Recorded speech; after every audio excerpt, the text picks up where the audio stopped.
नमस्कार विद्यार्थी मित्रांनो, ग्रॅव्हिटेशन हा जो आपला चॅप्टर होता तो आपण मागच्या काही सेशन्स मध्ये कंप्लीट केलेला आहे.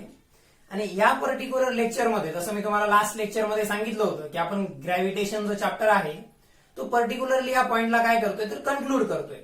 पण तरी एक लेक्चर आपण त्या ठिकाणी जे न्यूमरिकल्स आहेत म्हणजे ग्रॅव्हिटेशन मध्ये काही इम्पॉर्टंट पॉइंट जे होते ज्यावरती बेस्ड असणारे न्यूमरिकल्स त्या ठिकाणी आपल्याला प्रॅक्टिस होणं आवश्यक होतं. तर तसे न्यूमरिकल्स जे आपण लास्ट लेक्चरमध्ये पण काही प्रॅक्टिस केलेले आहेत तसेच आणखी काही न्यूमरिकल जे तुमच्याच टेक्स्ट बुकच्या एक्झरसाइज मध्ये दिलेले आहेत. माझ्याकडे टेक्स्ट बुकची पीडीएफ आहे या ठिकाणी, तर त्यामधून आपण काही सॉल्व्ह करण्याचा प्रयत्न करूया. जेव्हा जेव्हा तुम्हाला एखादी स्टेप इथं लिहिली जाईल तर व्यवस्थित त्या ठिकाणी व्हिडिओ पॉज करून ती स्टेप व्यवस्थित समजून घ्यायची आहे आणि त्यानंतर ते प्रॉब्लेम जे आहेत ते क्वेश्चन बुक मधून पाहून त्याचे जे सोल्युशन्स मी देणार आहे ते व्यवस्थित प्रकारे त्या ठिकाणी तुम्ही लिहून काढायचे आणि व्यवस्थित प्रकारे ते समजून घ्यायचे आहेत.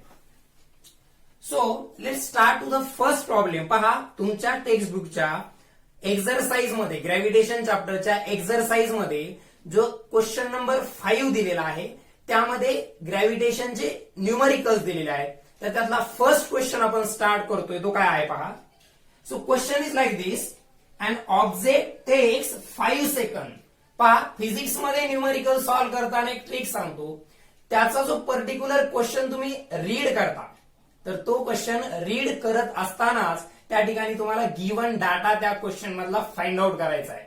एकदा गिव्हन डाटा मिळाला की आपण चॅप्टर मध्ये स्टडी केलेला कोणता फॉर्म्युला युज करू शकतो हे पाहायचं. गिव्हन डाटा लिहायचा, फॉर्म्युला लिहायचा, फॉर्म्युल्यामध्ये व्हॅल्यूज पुट करायच्या की आपला क्वेश्चन त्या ठिकाणी कंप्लीट सॉल्व्ह होईल. सो या क्वेश्चन मध्ये पर्टिक्युलरली काय दिलेलं आहे पहा. अन ऑब्जेक्ट टेक्स 5 सेकंड म्हणजे त्या ऑब्जेक्टला 5 सेकंद एवढा टाइम लागलाय. कशासाठी लागला टाइम? सो पहिल्यांदा तो लिहून घेतो मी. T equals to 5 second. कशासाठी लागलाय पहा. To reach the ground from a height of 5 metre. म्हणजे किती हाईट साठी त्याला तेवढा टाइम लागलाय? For height of 5 metre on a planet. कोणत्या तरी एका प्लॅनेट वरती त्या ऑब्जेक्टला 5 मीटर एवढ्या हाईट वरून सोडल्यानंतर, पहा कोणता तरी एक प्लॅनेट आहे, आपल्याला अर्थ आहे असं दिलेलं नाहीये, त्यामुळे आपण ग्रॅव्हिटेशनल ऍक्सेलरेशनची व्हॅल्यू घेऊ शकत नाही. रादर ती आपल्याला या ठिकाणी फाइंड आउट करायची त्या प्लॅनेटसाठी. मग असा कोणता तरी प्लॅनेट आहे ज्या प्लॅनेट वरती एखादा ऑब्जेक्ट तुम्ही 5 मीटर हाईट वरून रिलीज केला तर त्या 5 मीटर हाईट वरून रिलीज केलेल्या ऑब्जेक्टला सरफेसला पोहोचायला 5 सेकंद लागतात. तर तुम्हाला त्या प्लॅनेटची ऍक्सेलरेशन ड्यू टू ग्रॅव्हिटीची व्हॅल्यू फाइंड आउट करायची. You have to find the value of acceleration due to gravity for that particular planet. मग आता पर्टिक्युलरली आपण हा चॅप्टर ग्रॅव्हिटेशन स्टडी करताना काहीतरी हाईट वरून ऑब्जेक्ट सोडला तर तो खाली पोहोचतो जमिनीवरती किंवा सरफेसवरती. तर या सारख्या क्वेश्चनसाठी आपण कोणती कन्सेप्ट यूज करणार तर ऑब्व्हियसली फ्री फॉल. कारण इथं याला खाली पडण्यासाठी कोणता फोर्स रिस्पॉन्सिबल आहे तर ग्रॅव्हिटेशनल फोर्स. आणि जेव्हा फक्त ग्रॅव्हिटेशनल फोर्स रिस्पॉन्सिबल असतो त्या प्रकारच्या पर्टिक्युलर मोशनला आपण फ्री फॉल म्हणतो. मग पहा, हाईट म्हणजे डिस्टन्स, टी म्हणजे टाइम आणि जी म्हणजे gravitational acceleration. So distance, time आणि ऍक्सेलरेशन यांना एकत्रित करणारं कायनेमॅटिक इक्वेशन आपल्याला या ठिकाणी यूज करावं लागेल. आणि ते कायनेमॅटिक इक्वेशन आहे by using second kinematic equation. By using second kinematic equation. काय होतं second kinematic equation for free fall? Free fall साठीच सेकंड कायनेमॅटिक इक्वेशन आपल्याकडे होतं H equals to 1/2 GT². Okay, so H आपल्याला दिली त्या प्लॅनेट वरती किती 5 इक्वल्स टू 1/2. त्याची ऍक्सेलरेशन ड्यू टू ग्रॅव्हिटीची व्हॅल्यू फाइंड आउट करायची आहे. टाइम किती दिलाय? टाइम दिलाय 5 सेकंद. त्याचा काय स्क्वेअर येईल. So it will be equals to 5 equals to 1/2 into g multiplied by square of 5 is 25. Okay, so let's solve this. Therefore g equals to, g ला जे डिवाइड आहे ते या 5 ला मल्टिप्लाय होईल, g ला जे मल्टिप्लाय आहे ते या 5 ला डिवाइड होईल. So g will be equals to 5 into 2 divided by 25. हा 2 इकडे मल्टिप्लाय झाला, 25 काय झालं divide. So therefore G will be equals to 5 टू जा 10 divided by 25. So G will be equals to 10 ला 25 ने डिवाइड होत नाही, 0 पॉइंट दिला, 100 झाला. आता पॉइंट दिल्यानंतर सो 25 4 जा 100 मीटर पर सेकंड स्क्वेअर ही झाली त्या प्लॅनेट वरती असणारी ऍक्सेलरेशन ड्यू टू ग्रॅव्हिटीची व्हॅल्यू. परत एकदा पहा काय दिलेलं आहे आणि आपण कशा प्रकारे सॉल्व्ह केलंय त्याला. So it is given that an object takes 5 second. एका ऑब्जेक्टला ग्राउंड वरती पोहोचायला 5 सेकंद लागतात. किती हाईट वरून रिलीज केल्यावर 5 मीटर. अर्थ वरती 5 मीटर वरून रिलीज केलं तर 5 सेकंद लागतात का नाही, कारण acceleration due to gravity of the earth greater आहे. मग तो कोणता तरी वेगळाच प्लॅनेट आहे जिथं 5 मीटर हाईट वरून ऑब्जेक्ट रिलीज केला तर ग्राउंड वरती पोहोचण्यासाठी 5 सेकंद लागतात. त्या प्लॅनेटची ऍक्सेलरेशन ड्यू टू ग्रॅव्हिटीची व्हॅल्यू फाइंड आउट करायची आहे. आपल्याला माहितीये डिस्टन्स, टाइम आणि ऍक्सेलरेशन. डिस्टन्स, टाइम आणि ऍक्सेलरेशन यांना कंबाईन करणारं कायनेमॅटिक इक्वेशन आहे सेकंड कायनेमॅटिक इक्वेशन. त्याला फ्री फॉल साठी कसं मॉडिफाय करायचं हे मी तुम्हाला फ्री फॉल शिकवताना सांगितलं होतं. सो व्यवस्थित हे पाहताना समजून घेताना या ठिकाणी व्हिडिओ पॉज करायचा आहे, क्वेश्चन बुक मधून रीड करायचा आहे आणि व्यवस्थित समजून लिहून घ्यायचं आहे. ठीक आहे. So this is the approach. पहिल्यांदा गिवन लिहायचं, गिवन वरून कोणत्या फॉर्म्युल्यामध्ये ते गिवन आणि आपल्याला फाइंड आउट करायची क्वांटिटी फिट बसतं ते त्या ठिकाणी पर्टिक्युलरली पहिल्यांदा समजून घ्यायचं. गिवन नंतर फॉर्म्युला लिहायचा, व्हॅल्यूज पुट करायच्या आणि कॅल्क्युलेशन्स त्या ठिकाणी करायचे आहेत. सो अशा प्रकारे अगोदरच्या पण लेक्चरमध्ये आपण शेवटला काही 1-2 प्रॉब्लेम मी सॅम्पल म्हणून तुम्हाला सोडून दाखवलेले होते. या लेक्चरमध्ये आपण आणखी काही प्रॉब्लेमची प्रॅक्टिस त्या ठिकाणी करत आहोत. ओके. सो त्या 5 मधला क्वेश्चन नंबर 5 एक्सरसाइज जो आहे जी आहे ग्रॅव्हिटेशनची क्वेश्चन नंबर 5 त्यातला ए जो क्वेश्चन आहे म्हणजे पहिला तो आपण सॉल्व्ह केलेला आहे. त्यातला बी क्वेश्चन आपण आता स्टार्ट करतोय. पहा हा क्वेश्चन ग्रॅव्हिटेशनल ऍक्सेलरेशनची जी कन्सेप्ट आहे त्यामुळे पहा मी या चॅप्टरच्या सुरुवातीलाच तुम्हाला डायरेक्टली प्रपोर्शनल फिजिकल क्वांटिटीज आणि इनव्हर्सली प्रपोर्शनल फिजिकल क्वांटिटीज यांच्याबद्दल जे डिटेलमध्ये सांगितलं होतं त्याचं रिझन तेच होतं की पर्टिक्युलरली कोणताही प्रॉब्लेम सॉल्व्ह करताना तुम्हाला इक्वेशन जर त्या ठिकाणी मांडायचं असेल तर कोणती फिजिकल क्वांटिटी कोणत्या फिजिकल क्वांटिटीवरती कशा प्रकारे डिपेंड आहे हे माहित असणं आवश्यक असतं. आता तिथं काय दिलेलं पहा, radius of a planet A is half the radius of the planet B. इथं तुम्हाला कोणत्याही प्लॅनेटची रेडियस मास बद्दलची एक्झॅक्ट व्हॅल्यूज दिलेल्या नाहीयेत, फक्त कंपॅरिझन दिले की याच्या हाफ आहे, ते त्याच्या डबल आहे, हे याच्या ट्रिपल आहे, हे याच्या 1/4 आहे. याला आपण कंपॅरेटिव्ह गिव्हन डाटा म्हणतो. तर या क्वेश्चन मध्ये कंपॅरेटिव्ह टाईपचा गिव्हन डाटा त्या ठिकाणी दिलेला आहे. सो काय दिलंय पहा, जसं दिलंय त्या प्रकारे आपण त्याला रिप्रेझेंट करूयात. क्वेश्चन वाचत असतानाच गिव्हन लिहायला स्टार्ट करायचं आहे. त्या ठिकाणी read the question and start writing the given data. So radius of planet A is half the radius of planet B. पहा जसं दिलंय तसंच लिहितो. Radius of planet A is half the radius of planet B. Planet B च्या रेडियसच्या half आहे A ची radius. Radius of planet A, मी प्लॅनेट ए ची रेडियस आर सफिक्स ए न डिनोट केली आहे, मी प्लॅनेट बी ची रेडियस आर सफिक्स बी न डिनोट केली आहे. So radius of planet A is equals to half the radius of planet 1/2 म्हणजे हाफ. कशाचा हाफ आहे? प्लॅनेट बी च्या रेडियसच्या. कोणाची रेडियस? प्लॅनेट ए ची. म्हणजे एक प्लॅनेट आहे ए नावाचा, त्याची रेडियस अर्धी आहे. कशाच्या? प्लॅनेट बी च्या रेडियसच्या. ओके. त्यानंतर पुढचा point, if the mass of A is M A. A प्लॅनेटचं मास त्या ठिकाणी तुम्हाला दिलंय M A and what must be the mass of B. तर बी चं मास तुम्हाला त्या ठिकाणी कॅल्क्युलेट करायचं सांगितलेलं आहे. मग एवढंच गिव्हन आहे का फक्त? नाही, तर आणखी एक कंडिशन दिली आहे ती म्हणजे so that the value of g on बी.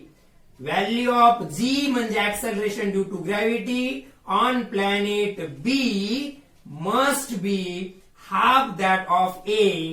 ती ए प्लॅनेटच्या ऍक्सेलरेशन ड्यू टू ग्रॅव्हिटीच्या हाफ असली पाहिजे असं त्यांचं म्हणणं आहे. पहा परत एकदा गिव्हन काय आहे या क्वेश्चन मधलं.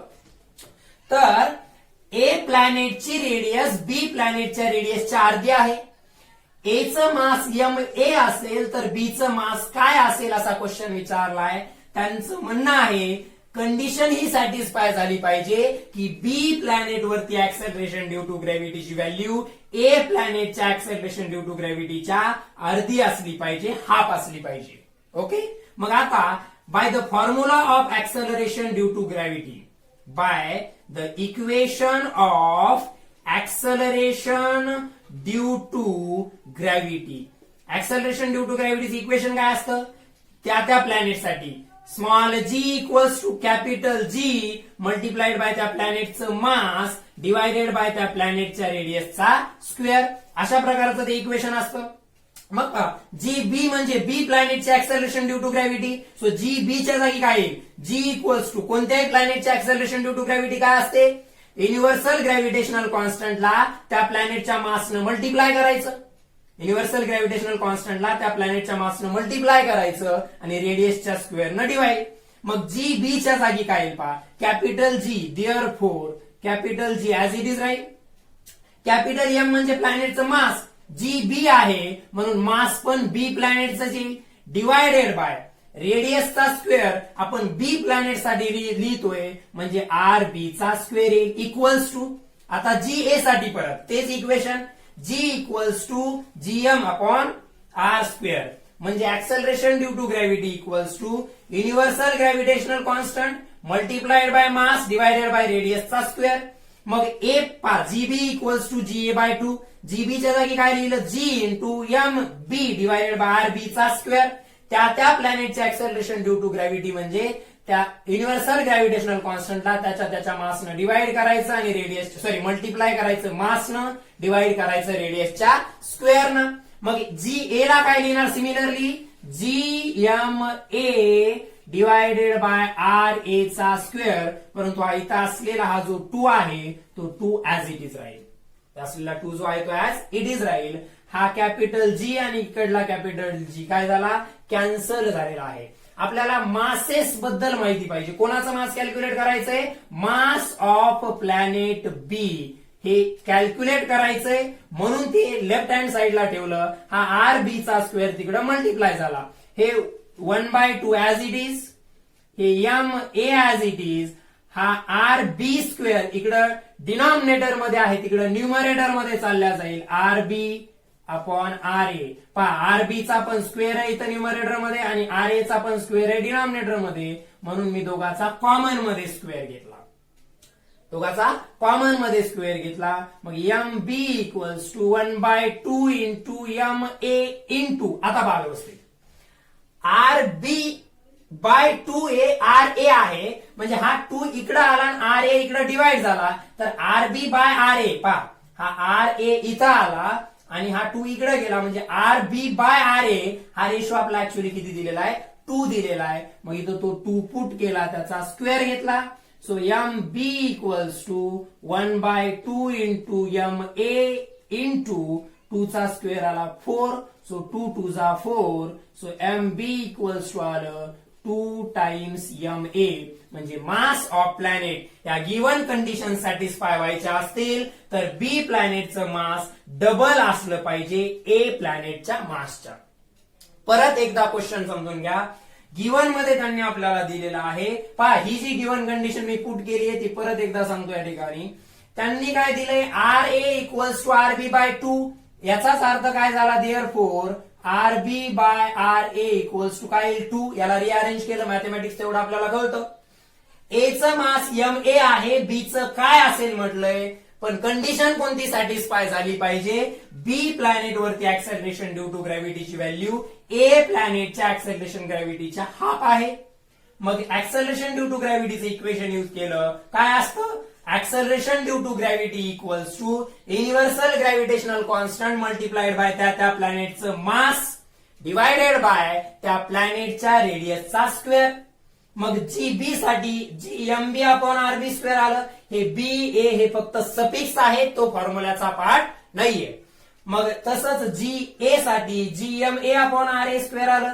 हे कुठून आलेलं आहे? तर हे इक्वेशन गिव्हन आहे. त्यांनी क्वेश्चन मध्येच दिलंय की acceleration due to gravity of B must be equals to half the acceleration due to gravity of the A. सगळ्यात महत्वाचं फिजिक्सचे न्यूमरिकल सॉल्व्ह करताना तुम्हाला इक्वेशन्स बनवता येणं आवश्यक आहे. मग रिक्वायर्ड व्हॅल्यूज इक्वेशन मध्ये पुट केलेले आहे. व्हिडिओ पॉज करून व्यवस्थित स्टेप बाय स्टेप पाहायचं आहे आणि त्या ठिकाणी हे व्यवस्थित लिहून घेऊन नंतर स्वतःच्या मनानं सॉल्व्ह करण्याचा प्रयत्न करायचा आहे. So this is the second problem in the exercise. Question number 5 जो दिलेला एक्झरसाइज मधला त्यामधला हा सेकंड क्वेश्चन होता. फर्स्ट आपण ऑलरेडी आताच सॉल्व्ह केलाय, सेकंड आता सॉल्व्ह झालाय. थर्डची मी तुम्हाला लास्ट लेक्चर मध्येच ऑलरेडी हिंट सांगितलेली होती की काय दिलंय थर्ड मध्ये. परत एकदा पहा. The mass and weight of an object on the earth. एका ऑब्जेक्टचं अर्थच्या सरफेसवरचं मास आणि वेट दिलंय 5 kg अँड 49 न्यूटन. केजी मध्ये दिले ते त्याचं मास आहे, न्यूटन मध्ये दिले ते त्याचं वेट आहे. What will be the values on the moon आणि ग्रॅव्हिटीची व्हॅल्यू दिली 16. ऑब्व्हियसली मास 5 kg 5 kg राहील आणि वेट जे सरफेस वरती 49 न्यूटन आहे. त्या दिवशीच्या लेक्चरमध्ये, याच्या अगोदरच्या लेक्चरमध्ये याची हिंट सांगितली होती. अर्थच्या सरफेस वरती असणाऱ्या वेटला 6 न डिवाइड करायचं, कारण मूनची ग्रॅव्हिटी 1/6 ऑफ द अर्थ आहे म्हणून डिवाइड करायचंय, कारण weight depends on the gravity. हे मी तुम्हाला मास आणि वेटच्या कन्सेप्ट शिकवताना सांगितलेलं आहे. ठीक आहे. Now let's solve the next problem, जो डी नंबरचा प्रॉब्लेम आहे. त्याच्यामध्ये जो डी नंबरचा प्रॉब्लेम आहे त्याच्यामध्ये काय दिले पहा. हा प्रॉब्लेम घेऊयात आपण, कारण त्याच्यानंतरचा जो ई नंबरचा प्रॉब्लेम आहे तो आपण लास्ट लेक्चर मध्ये सॉल्व्ह केलेला आहे. So in that it is given that an object thrown vertically upward reaches the height of 500 metre. किती हाईट रीच करतोय तो ऑब्जेक्ट? 500 मीटर. त्याला व्हर्टिकली अपवर्ड थ्रोन केलेला आहे. What will be the value of initial velocity. त्याला तुम्ही initially किती व्हॅल्यू दिलेली असेल? जी ची व्हॅल्यू आहे 10 metre per second square. Given लिहितोय मी त्या ठिकाणी.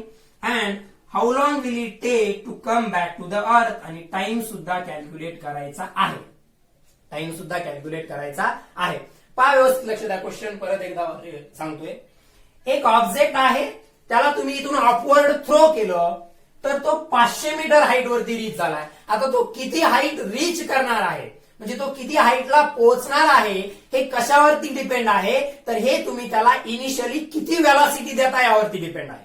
म्हणजे एखाद्या ऑब्जेक्टला मी थ्रो करतोय वरती, तर तो किती हाईट गेन करेल ते त्याला तुम्ही इनिशियली किती व्हेलॉसिटी देताय त्यावरती डिपेंड असतं. परत एकदा लक्षात घ्या, ऑब्जेक्ट वरतून खाली येताना इनिशियल व्हेलॉसिटी 0 असते आणि तुम्ही ज्या ऑब्जेक्टला अपवर्ड थ्रो करता, पहा मी याला वरती फेकलं म्हणजे काहीतरी इनिशियल व्हेलॉसिटी द्यावी लागेल.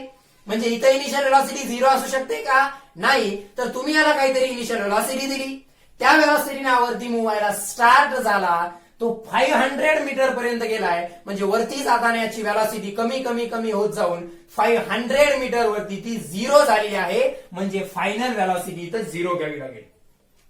मग जे हाईट, ऍक्सलरेशन आणि टाइम मधलं कायनेमॅटिक इक्वेशन आहे ते परत सेकंड कायनेमॅटिक इक्वेशन आहे. पण पहा इथं इनिशियल व्हेलॉसिटी दिलेली नाहीये. ती इनिशियल व्हेलॉसिटी पहिल्यांदा तुम्हाला फाइंड आउट करावी लागेल by using the third kinematic equation. So by third kinematic equation, जे थर्ड कायनेमॅटिक इक्वेशन आहे v² equals to u² plus 2as, याला मॉडिफाय करतोय अपवर्ड मोशन साठी. सो v म्हणजे फायनल व्हेलॉसिटी. अपवर्ड डायरेक्शन मध्ये तुम्ही जेव्हा एखादा ऑब्जेक्ट थ्रो करता तेव्हा फायनल व्हेलॉसिटी 0 असते. इनिशियल काय आहे फाइंड आउट करायचंय. 2 इंटू जी ए ऐवजी आता मी -g आणि s ऐवजी h पुट करतोय.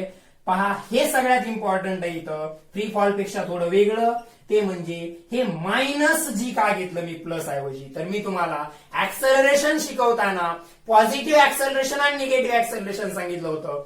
खाली येताना स्पीड वाढते म्हणजे पॉझिटिव्ह ऍक्सलरेशन, वरती जाताना स्पीड कमी होते म्हणून negative acceleration.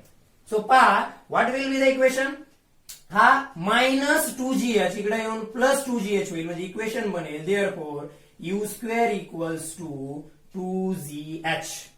So u² equals to 2 into g किती घ्यायचं सांगितलं त्यांनी आपल्याला 10. परत निगेटिव्ह घ्यायचं नाही, एकदा ऑलरेडी निगेटिव्ह घेतलंय.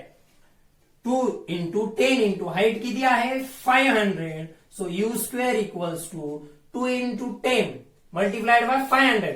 500 multiplied by 10, 5000.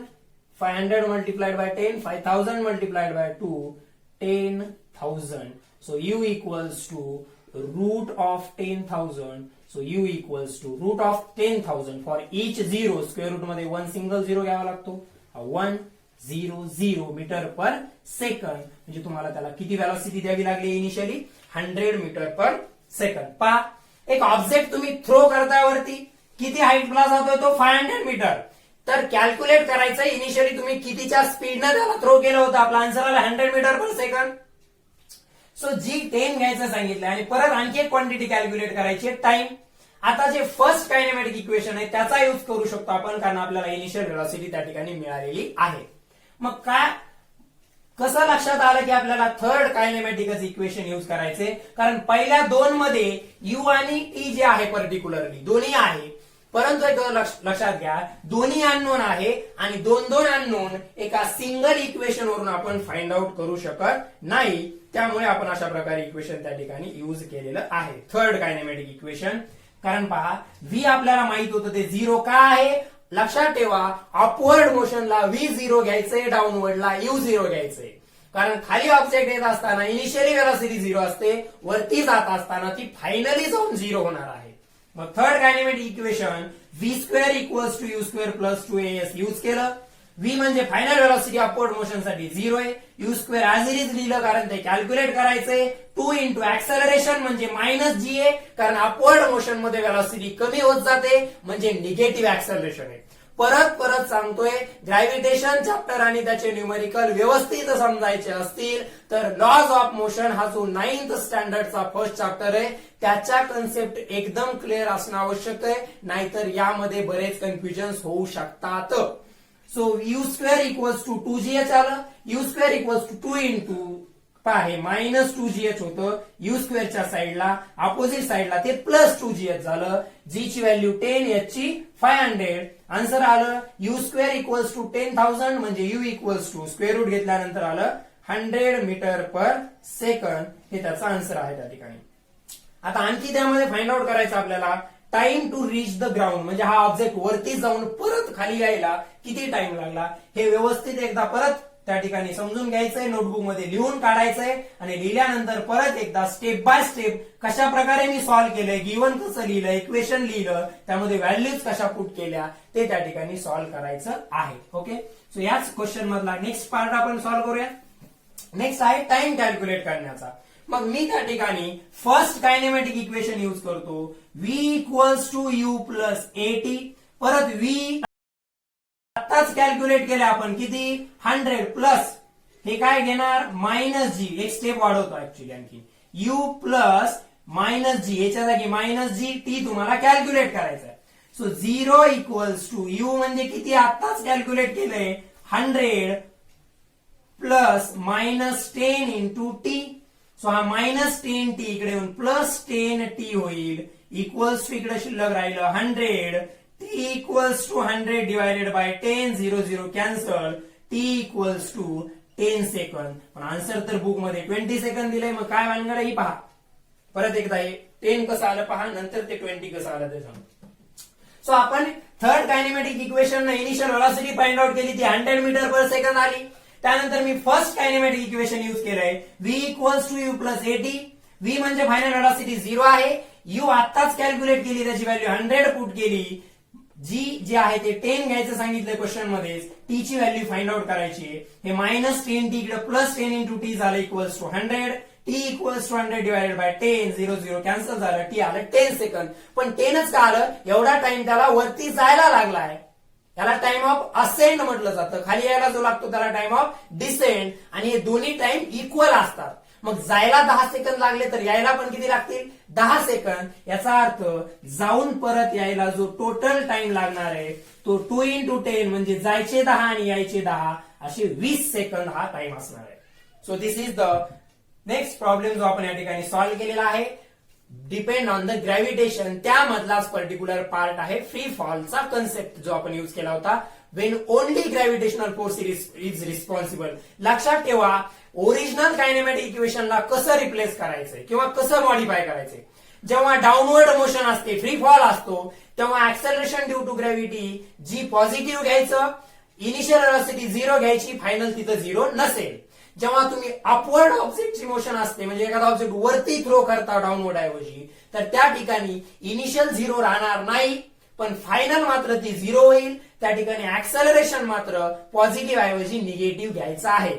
हे मी सॅम्पल म्हणून तुम्हाला एक्झरसाइज मधले क्वेश्चन सॉल्व्ह करून दिले. त्याच्या अगोदरच्या लेक्चरमध्ये पण ते सॉल्व्ह करून दिलेले होते, परंतु फिजिक्स मध्ये तुम्हाला जर त्या ठिकाणी न्यूमरिकल्स वरती कमांड त्या ठिकाणी तयार करायचे असेल तर एवढेच न्यूमरिकल्स सफिशियंट नाहीयेत. तुम्हाला आणखीन न्यूमरिकल्सची ग्रॅव्हिटेशनच्या वेगवेगळ्या बुक्स मधून, नवनीतचं डायजेस्ट असेल किंवा दुसऱ्या कोणत्या एखादं बुक तुमच्याकडे असेल स्टेट बोर्ड व्यतिरिक्त, त्यातून सॉल्व्ह करा. स्टेट बोर्डच्या बुक मधले मी घेतल्या व्यतिरिक्त जे शिल्लक राहिले ते सॉल्व्ह करा. आणि सगळ्यात इम्पॉर्टंट, ग्रॅव्हिटेशन परत एकदा व्यवस्थित समजून घ्या. त्या अगोदर 9th स्टँडर्डचा लॉज ऑफ मोशन सुद्धा समजून घ्या. ग्रॅव्हिटेशन सोबतच 9th स्टँडर्डच्या लॉज ऑफ मोशन आणि वर्क एनर्जी हे 2 इम्पॉर्टंट आहेत. तुम्ही पाहिलं असेल तर त्याच्याच कन्सेप्ट ग्रॅव्हिटेशन मध्ये कंटिन्यू झालेल्या आहेत. तर लॉज ऑफ मोशन आणि वर्क एनर्जी मध्ये सुद्धा ग्रॅव्हिटेशन सोबतच काही अडचण असेल तरी सुद्धा माझ्याशी संपर्क करू शकता. प्रॉब्लेमची जास्तीत जास्त प्रॅक्टिस करा. 10th स्टँडर्डच्या बोर्ड एक्झामिनेशन साठी तर प्रॉब्लेम इम्पॉर्टंट आहेतच, परंतु तुम्ही 10th झाल्यानंतर 11th 12th ला जेव्हा नीट, जेडब्ल्यू सारख्या, सीईटी सारख्या एक्झामचं प्रिपरेशन करणार आहात, फिजिक्सचा पेपर 90% प्रॉब्लेम बेस्डच असतो. त्यासाठी प्रॉब्लेमची मॅक्झिमम प्रॅक्टिस होणं आवश्यक आहे. Okay, thank you. आपण इथंच हे लेक्चर कन्क्लूड करत आहोत. ग्रॅव्हिटेशन आता कम्प्लिटली या ठिकाणी एंड झालेला आहे. ठीक आहे. See in the next lecture, next chapter. Okay, thank you.